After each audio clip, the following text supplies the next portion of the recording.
सलीम एक बीमा कंपनी में काम करते हैं। उनकी कंपनी उनको एक जगह से दूसरे जगह ग्राहक से मिलने के लिए भेजती रहती है, जिसके कारण वो घर एक ठिकाने पर नहीं रख सकते थे। इस बार उनको कश्मीर के लिए छोटे से पहाड़ी इलाके में जाना था, करीब 1 महीनों के लिए। इसलिए इस बार उन्होंने अपनी बीवी को भी साथ ले लिया। परिवार में वो और सिर्फ उनकी बीवी ही रहती थी। सलीम और उनकी बीवी दोनों कश्मीर के लिए निकल पड़े।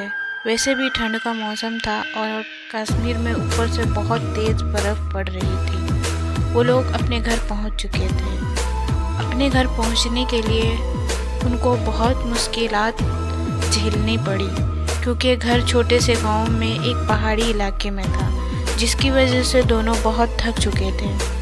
रात के 12:30 बज चुके थे। जहां वो रह रहे थे वहां घर एक दूसरे से बहुत दूर दूर थी।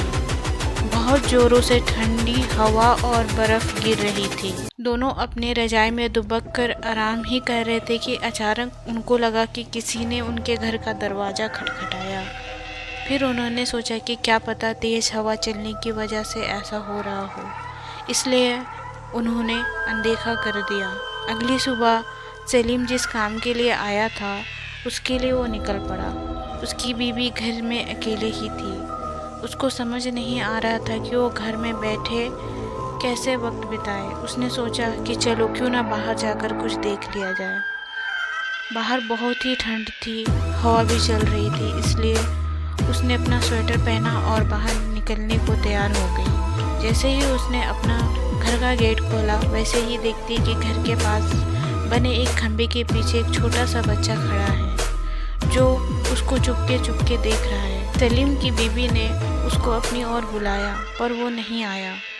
वो वहाँ से भाग गया। अगले दिन भी कुछ ऐसा ही हुआ। वो लड़का फिर से उसे घूरे। अगले दिन कुछ ऐसा ही हुआ। वो लड़का उसको फिर से देखा जा रहा था। इस बार उसकी बीवी ने उस बच्चे को पकड़ लिया और पूछा कि तुम यहाँ क्या कर रहे हो। उस बच्चे ने कुछ नहीं बोला और ना ही कुछ बताया। सलीम की बीवी ने उससे उसके घर के बारे में पूछा, तब भी वो कुछ नहीं बोल पा रहा था। आखिर में उसका नाम पूछने पर उसने अपनी धीमी आवाज़ में अपना नाम अमन बताया, फिर वहाँ से भाग गया। उसको उसका व्यवहार कुछ समझ नहीं आया। ये सिलसिला ऐसे ही चलता रहा।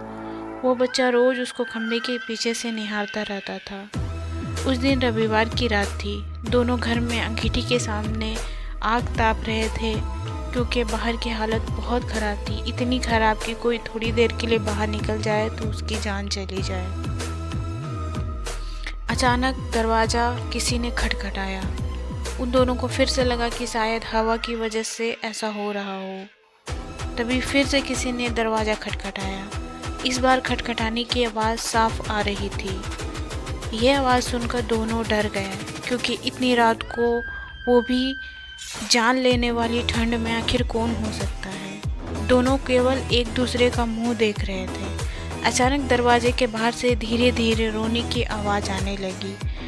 तभी सलीम ने ज़ोर से आवाज़ में बोला, कौन है बाहर। कुछ देर तक आवाज़ नहीं आई, पर बाद में एक धीमी सी आवाज़ आई, दरवाज़ा खोलो, कृपया करके दरवाज़ा खोलो, बहुत ठंड है। यह आवाज़ किसी छोटे से बच्चे की थी। तभी सलीम की बीवी को यह आवाज़ जानी पहचानी लगी। उसने कहा कि ये वही बच्चे की आवाज़ लगती जो रोज़ घर के बाहर खड़ा रहता था। सलीम की पत्नी ने कहा कि हमें उसे अंदर लाना चाहिए।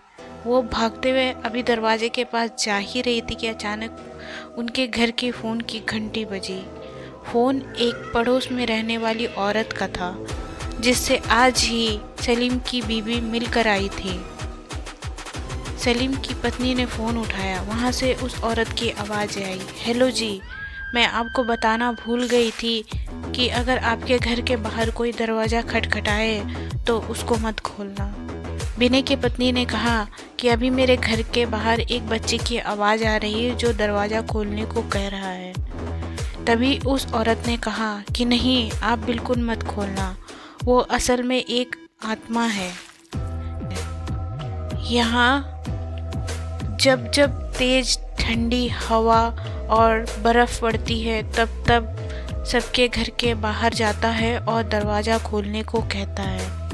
वो ठंड का बहाना बनाता है और दरवाज़ा खुलवाने की कोशिश करता है। अगर कोई गलती से भी दरवाज़ा खोल देता है तो वो अगले दिन बर्फ़ में दबा हुआ मिलता है। ये सुनते ही जैसे ही उनके पैरों से ज़मीन ही खिसक गई। वो सोचने लगी कि जो बाहर दरवाज़ा खटखटा रहा था वो असल में एक आत्मा है। उन्होंने दरवाज़ा नहीं खोला। अगले दिन ही वो दोनों भागकर पड़ोसी के पास गए और पूरे मामले के बारे में पूछा। उस औरत ने बताया कि इस गांव में एक परिवार रहता था। पहाड़ टूटने की वजह से उस परिवार का इंतकाल हो गया। बस एक बच्चा रह गया था। वो दूसरों के घर जा जाकर खाना मांगता। एक दिन बहुत ज़ोरों से बर्फ़ की आंधी पड़ रही थी।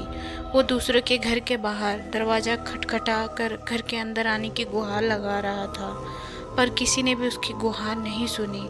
ठंड की वजह से सब अपने घरों में दुबके हुए थे।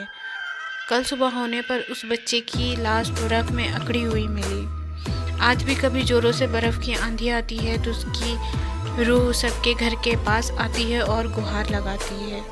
ये सब सुनकर दोनों हैरान रह गए। लेकिन वो वहाँ 1 महीने जब तक रहे तब तक 3-4 बार उनके साथ ऐसा ही हुआ। लेकिन मजबूरी में सलीम का काम ख़त्म होने के बाद ही हम वहाँ से आ पाए।